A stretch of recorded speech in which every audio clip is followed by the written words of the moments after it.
نحمده ونستعينه ونستغفره ونؤمن به ونتوكل عليه ونعوذ بالله من شرور أنفسنا ومن سيئات أعمالنا من يهده الله فلا مضل له ومن يضلله فلا هادي له ونشهد أن لا إله إلا الله وحده لا شريك له ونشهد أن محمدًا عبده ورسوله أعوذ بالله من الشيطان الرجيم بسم الله الرحمن الرحيم إن الصلاة تنهى عن الفحشاء والمنكر إن الله وملائكته يصلون على النبي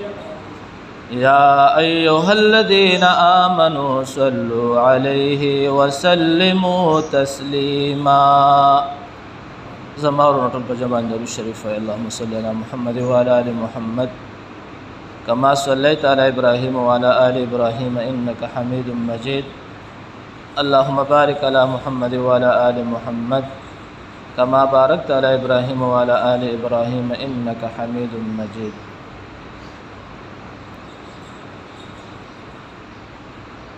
دا الحمدلله موږ تاسو په ټول مسلمانانو باندې د رب یو ډېر لوی احسان چې موږ تاسو ټول مسلمانانو له الله رب العزت د رمضان میاش په خیر او په عافیت او په مهرباني را نصیب کړه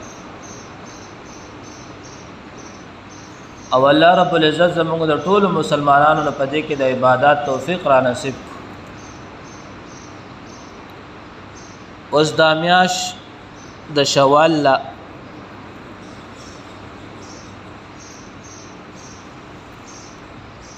اولنې جمعه زما خواهش ده چې تاسو په دې کې د سوالات د مونږ متعلق یو څو خبرې وکم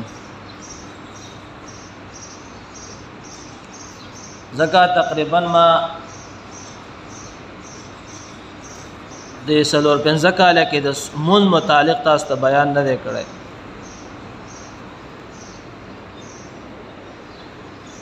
ټول د اهم د واقعاتو سره تعلق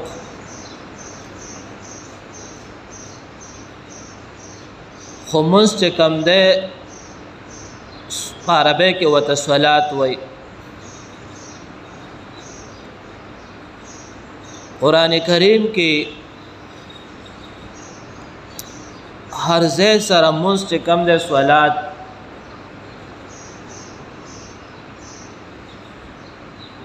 ډېر زیات د قرآن کریم کې ځای په هر آیات په هر سورت مبارکه کې به د مونځ متعلق بیان راغلی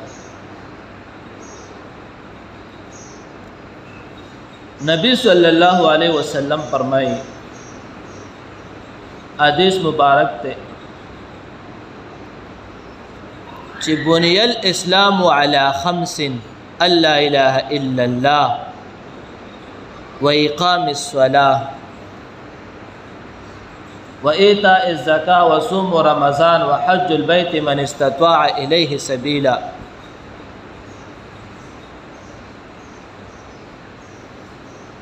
خو بدی کې اولنې د منځ متعلق بیان راغله د حدیث مبارک کم سړي چې کلمه ویل چې لا اله الا الله او دې د اسلام په قوانینو کې ور داخل شي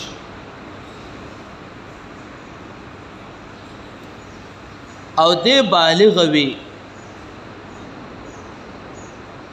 د باندې منځ پرش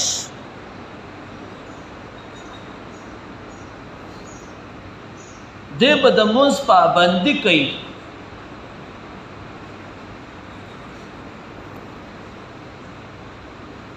نو کم سړی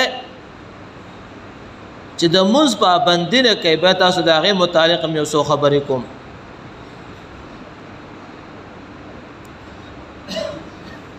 یا یو سړی بالغ شو، یو ماشوم بالغ شو، یو زنانه بالغ شوه، نو په دې باندې احکامات فرض.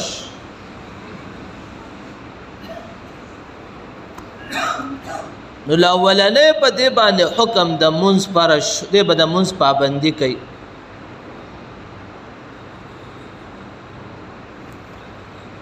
هغه زده کړه یا نه زده کړه هغه بېله مسله ده. یو کافر دی هغه مسلمان شو، نو هغه ته خو الډي مونځ زده نه دی، ترتیب ورته نه دی زده، نو په ده باندې مونځ لازم شو. دی به د مونځ پابندي کوي، دی به د دې نه پس د دې مونځ احکامات زده کوي، د دې تعلیمات په زده کوي، د دې الفاظ په زده کوي، د دې کوم اصول دي دا به زده کوي او د مونځ پابندي به کوي.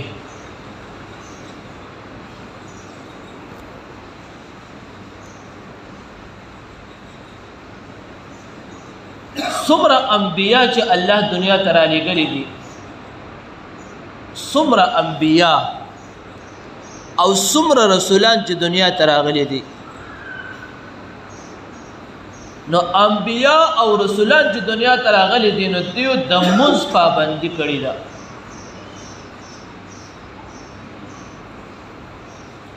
کتابونه لیکي سیرت مصطفی کاندهلوی د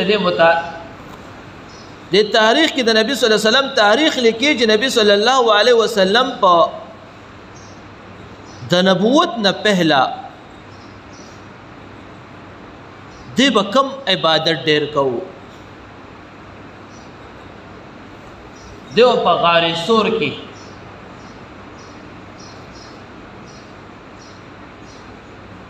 بیت الله شریف سره خوا کې یو غر دی برا، دیو به د غر ته د اعتکاف په شکل خطو هلته به یو څو ورځو دپاره ځان سره به توخه وړله، دی به هلته عبادت ډیر زیات کوو. نو عبادت یې څه مونځ.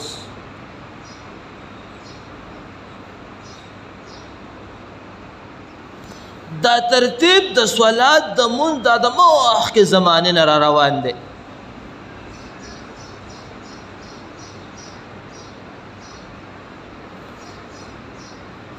تاسو ته ما په تاریخ د سیرت مصطفی کې ویلي دي نبی صلی الله علیه وسلم چې معراج ته براتو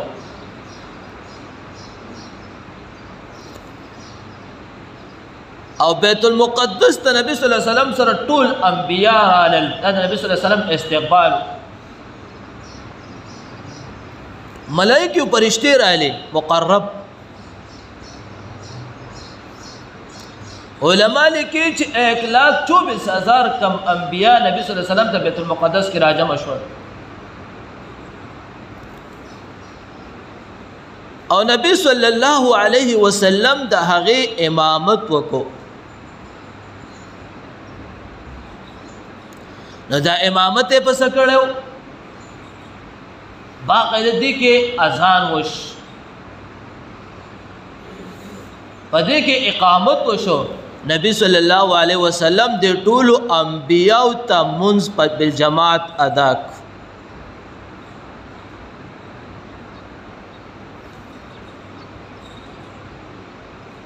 دا موږ ته چې دا کوم مونځ کوو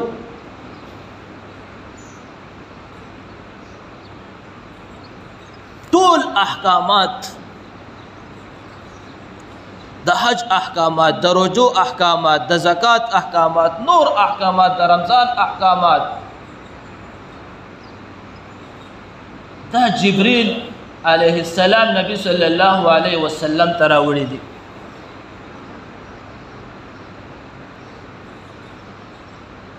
چې د الله به ورته حکم وکړو چې دا پیغام ورسوه.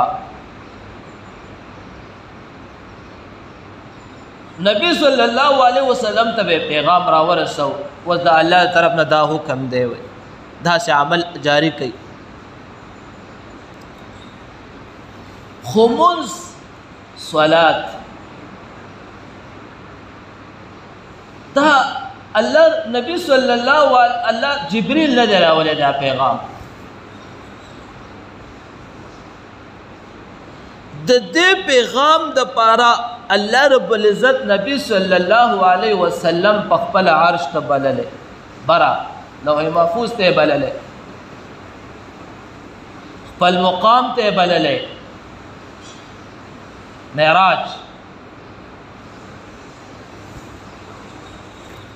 تاسو په دا واقعه د علماونو اوریدلې امام د تکړی دا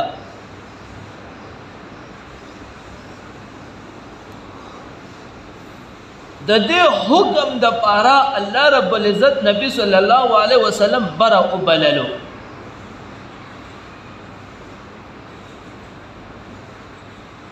خاص مقام ته وبللو او الته ولدا حکم طریقه او دا تحفه ولا ورکړه چې دا تحفه به د امت ته ورسه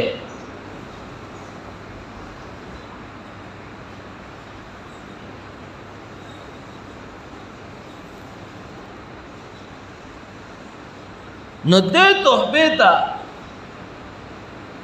معراج المؤمن وی د مؤمن تحفه د معراج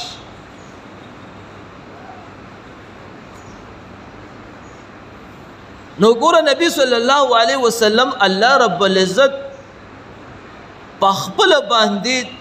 مقام ته بر عرش ته بر معراج په واقع کې بلل او محفوظ ته وبلل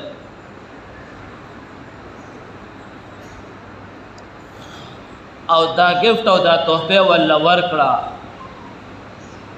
دا به د امت ته ورسه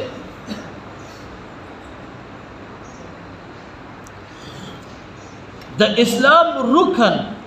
اولنې د اسلام رکن دا صلات ده د منځ پابندي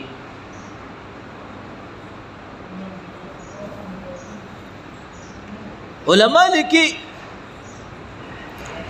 چې کوم وخت دا بنده ځان الله ته نږدې کوي نزدېکت غواړي چې زه د الله ته ډېر نږدې شم او زه د الله خاص بنده جوړ کړی شم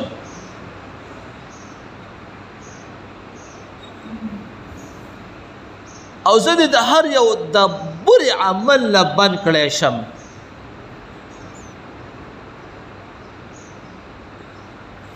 علما لیکي چې دې منځ ادا کوي د منځ پابندي دي کوي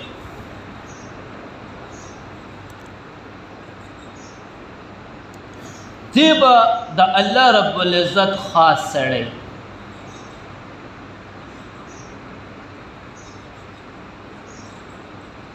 او یاد ساتئ قبر تم چې دا انسان لاړ شي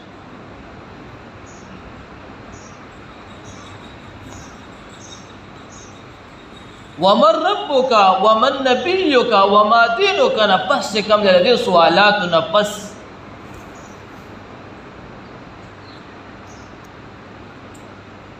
د بندن په عبادتو کې اولنې تپوس د منځ کېږي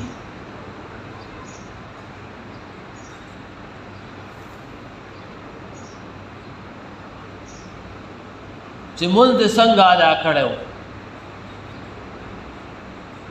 وخت ورکړو کنه ورکړې د دنیا کې الله تعالی ډېر وخت درکړو مونږ او تاسو لا څومره پابندي د مونږ کړی دا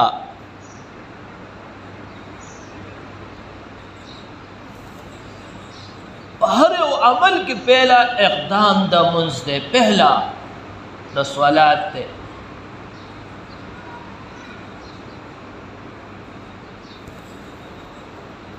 او توی چې زما د دنیا حل مشکلات د دنیا د هر زندګۍ د ما مشکلات حل چې زما د هر مسله په خاصه طریقه حل شي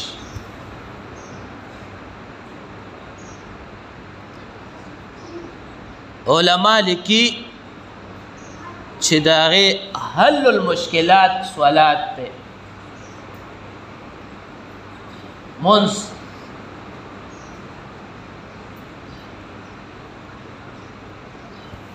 اوس خو زمونږ د عقیدو کې لږ ګډوډۍ شان راغلی دی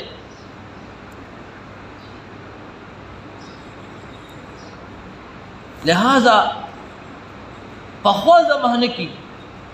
چې کوم رسول او په کوم نبی به د دنیا مشکل سره علل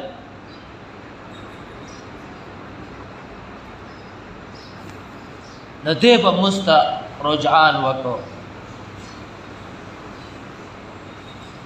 مسته به آماده شو مونځ به وکړو تر هغې پورې به مونځ کولو چې مشکل به نه حل شوی تاسو به د مبلغینو تبلیغینو حضراتو نه ځای په ځای اورېدلي په دې فضل اعمال کې د حدیث مبارکم ذکر کیږي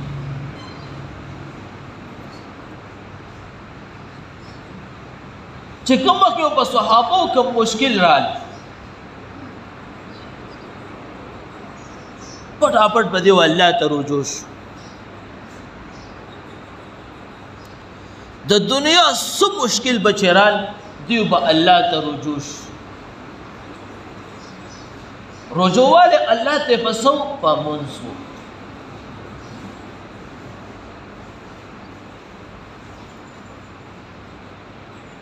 علما لیکي چې یو سړی قسم وخوري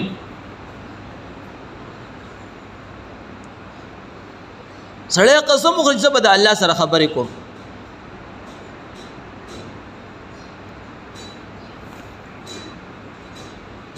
لہذا دې چې کوم دا موز وکړه د دې دا قسم دا کفاره ادا شو دا موز ځکه د موز کې دې د الله سره خبرې کوي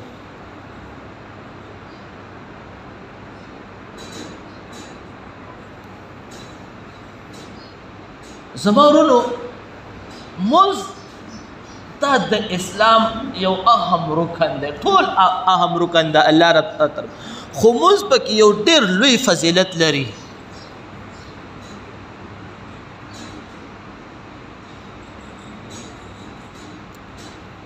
کوم سړی چې د موز پابندي کوي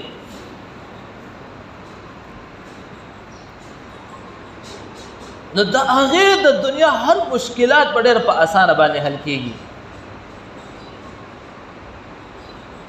او د هغې په دې ډانچه کې به هم ډېر فرق وي د هغې په دې صورت کې به هم ډېر فرق وي او کوم سړی چې د مونځ پابندي نه کوي د هغې په دې صورت کې به هم ډېر فرق وي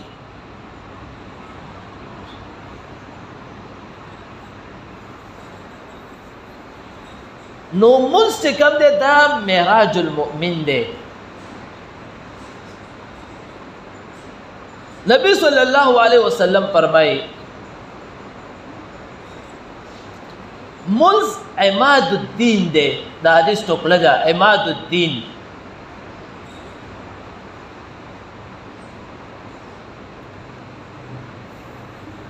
عماد خپل یو جمع ده عمود هم جمع ده دا قرآن کریم کې ذکر کیږي عمد مفرد ده خو عماد الدین دا د دین ستنې دي مونځ د دین ستنه ده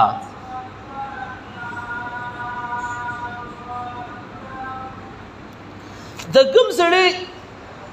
چې د مونځ پابندي وه دې پوه شي دې په خپل ایمان باندې پوه شي چې یاره زما ایمان او زما اسلام شته د کوم سړی چې د مونځ پابندي نه وه د ده په ایمان کې به نه غوځي دې په خپل ایمان ویریږي ځکه د اسلام اولنی یو رکن چې د صلات د مونځ دی او په هغې کې نغز دی او د دین ستنه بلډینګ چې کوم دی دا بغیر د ستنو نن ودرېږي زموږ په عامه محاوره کې ستا بنیاد نه وي نو بنیاد دا مونځ د دین دی د انسان په بنیاد کې پرقي د دې په دې خپل ایمان ویریږي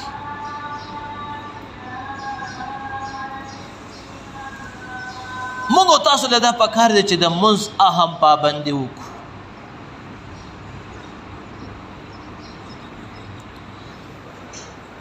بیا الله رب العزت زموږ تاسو نه په دې مونځ کې غواړي څه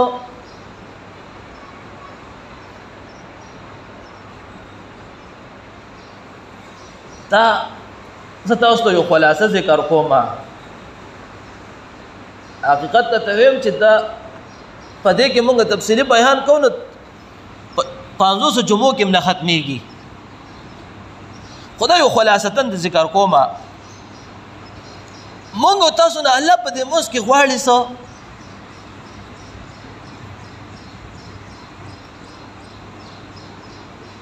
زمونږ تاسو نه الله رب العزت په مونځ کې غواړي خشوع وضو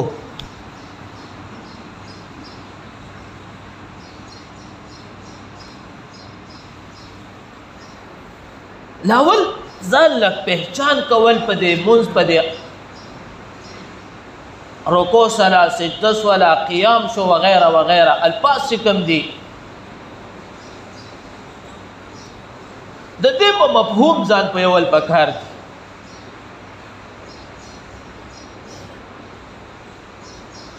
او ځان چې انسان د دې په دې مفهوم پوهېږي نو بیا د دې په دې مفهوم باندې انسان له سوچ او فکر کله چې انسان په دې سوچ او فکر جوړ کی یقین په الله وکړه ته په خپله باندې الله ته ورسېدې ستا په دې مونځ کې اټومیټک یو خشوع وضو راله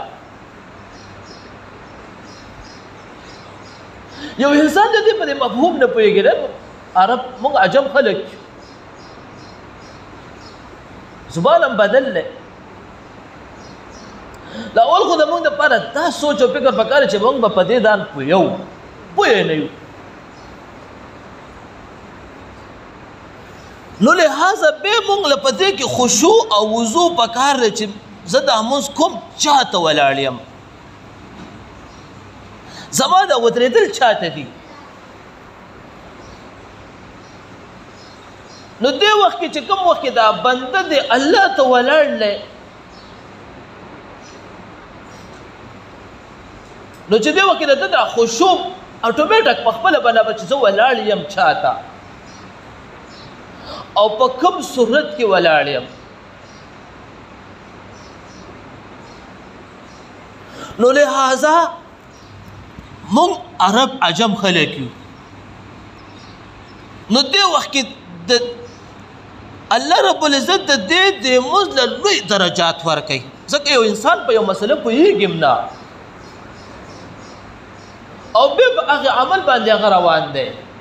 چې دا زما د پیغمبر او زما د رسول او زما د الله طریقه ده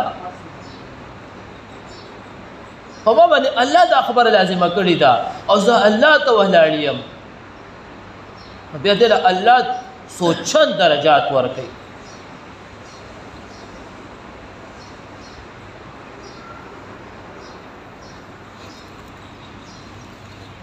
نبی صلی اللہ علیہ وسلم حدیث فرمان دے وی کم وقت کی چې د چا اولاد د 2 کالو په عمر شي نو تاسو دې ته ترتیب د مونځ برابر کړئ مونځ ورته زده کړئ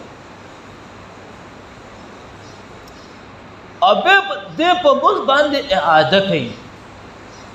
او چې مونځ نه کوي وی وهئ د والو حکم هم پکې شته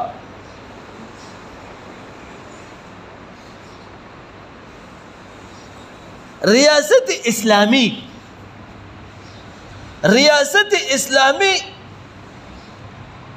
ته هم دا حکم دی چې کوم سړی مونځ نه کوي ریاست اسلامی به کس نشي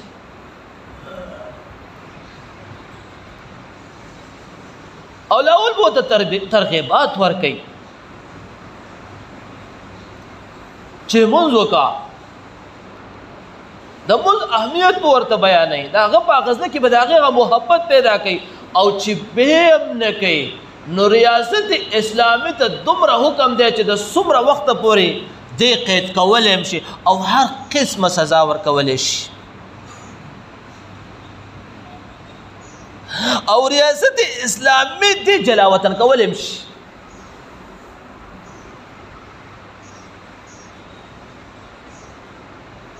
دومره پورې ریاست اسلامی ته دا حکم دی په کوم کور کې چې مونځ نه کي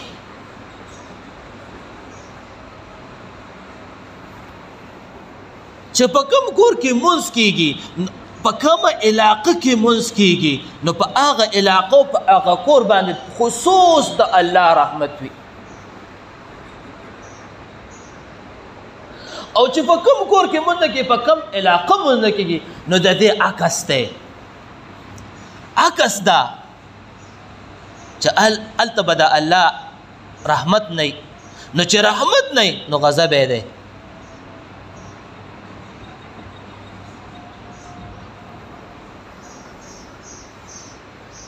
مونږ له تاسو له دا پکار دی چې د مونځ پابندۍ وکړو دا یو دوه خبرې درته کوم دا خو ما د مونځ متعلق تاسو ته یو څو خبرې وکړې اوس د مونځ بالجماعت د جمع سره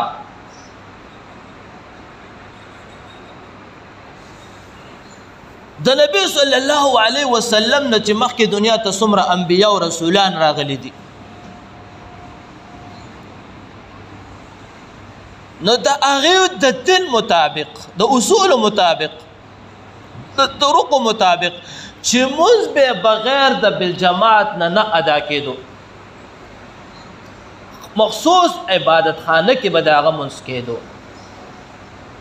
چې کوم عبادت خانه به خاص و د عبادت لپاره هلته بتلې او هلته به د بالجماعت مونځ ادا کوو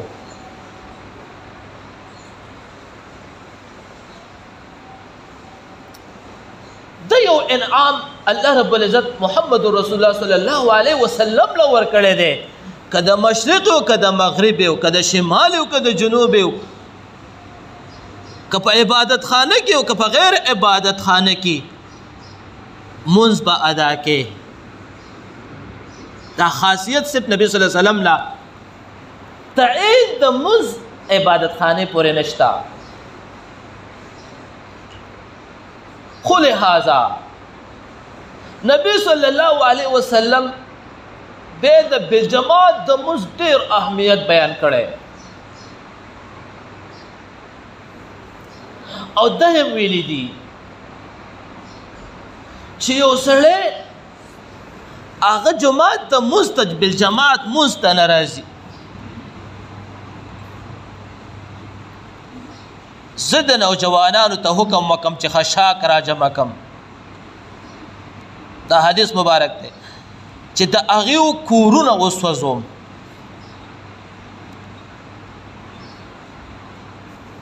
دومره سخت وعید د ترغیب د بنا باندې نبی صلی الله علیه وسلم دا حکم جاری کړی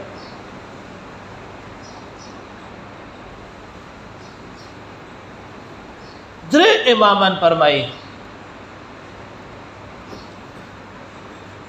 چې کوم سړی مونځ نه کوي د قصدن مونځ پرېښوست امام احمد بن حنبل امام مالک صاحب امام شافعي صاحب د دې حدیث د بنا من ترک الصلاة متعمدا فقد کفر دا درې امامان وایي چې دی کافر شو د اسلام د دایرې نه بار شو زموږ امام ابو حنیفه رحمه الله چا په مسلک یو هغه فرمایي نه د اسلام د دایرې نه بار نه دی خو سخت ګناهګار شو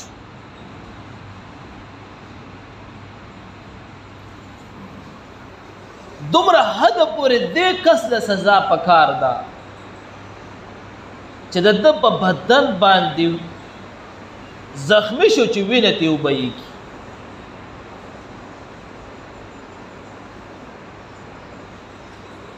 چې موږ او تاسو خپله کې یو بل سره سوچ وکړو، خپل ګریوانونو کې وګورو زموږ او څه صورت حال دی.